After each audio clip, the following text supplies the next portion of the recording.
Hello दोस्तों, मेरा नाम कविता है। शादी को 3 साल हो चुके थे, लेकिन मेरे और वरुण के बीच वह गर्माहट कभी बनी ही नहीं।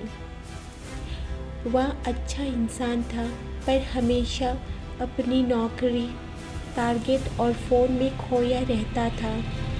मैं धीरे धीरे एक ऐसी औरत बन रही थी जो घर में सबके बीच रहकर भी अकेली थी। ससुराल की वह पुरानी छत मेरी सबसे पसंदीदा जगह थी। ठंडी हवा, खामोशी और दूर दूर तक दिखती टिमटिमाती लाइटें, यही मेरा छोटा सा बच निकलने का रास्ता था।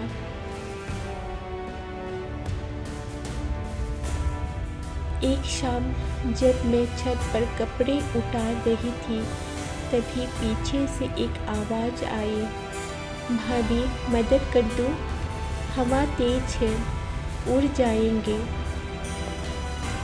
मैं पलटी तो देखा राहुल, मेरा देवर। उसकी आंखों में वही चमक थी जिसे एक औरत बहुत जल्दी पहचान लेती है। नजरें नम्र थी, पर इरादे सीधे में नहीं थे। उसने मेरे हाथ से कपड़े लेने की कोशिश की, पर हवा इतनी तेज थी कि दुपट्टा उसके चेहरे से टकराते हुए मेरी गर्दन पर आ गिरा। उसकी उंगलियां मेरी गर्दन तक पहुंची और पहली बार किसी ने मेरी ना कही बातें बिना बोले सुन ली। मैंने तुरंत दुपट्टा समेट लिया, पर दिल एक अजीब सी गर्माहट में डूब चुका था।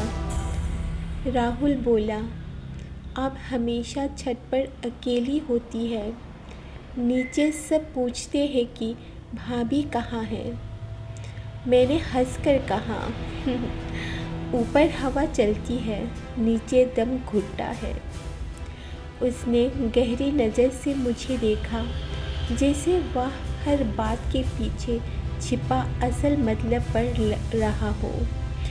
अगर कभी हवा ज़्यादा तेज लगे तो किसी को बुला लेना।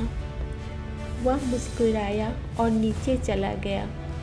उसकी चाल में वह आत्मविश्वास था जो मुझे बेचैन भी कर रहा था और अजीब तरह से खींच भी रहा था। उस रात मैं सो नहीं पाई। राहुल की वो नज़रें बार बार याद आ रही थी। वरुण बगल में सो रहा था, शांत, थका हुआ, दूर, और मैं उस छत वाली शाम में अटकी हुई थी। अगले दिन जब मैं फिर छत पर गई तो कपड़ों की रस्सी में एक नया क्लिप लगा हुआ था। नीचे छोटे से कागज़ पर लिखा था, हवा फिर तेज है, आज अकेली मत रहना। मेरी उंगलियां ठहर गई। दिल ने एक धीमी सी धड़कन छोड़ी। मुझे तब समझ आया, कुछ दरवाजे ऐसे होते हैं जो खोलने नहीं चाहिए, पर बंद भी नहीं किए जा सकते। और उस दिन छत पर सिर्फ हवा नहीं चल रही थी, मेरे अंदर भी बहुत कुछ हिलने डुलने लगा था। कहानी यही नहीं रुकती, पर जो आगे होता है वह मेरी ज़िंदगी की दिशा ही बदल देता है। तो दोस्तों, अगर चाहे तो मैं इसी कहानी का अगला पार्ट भी लिख देता हूँ। बताइए, आगे बढ़ाइए, कमेंट में ज़रूर लिखिएगा। धन्यवाद।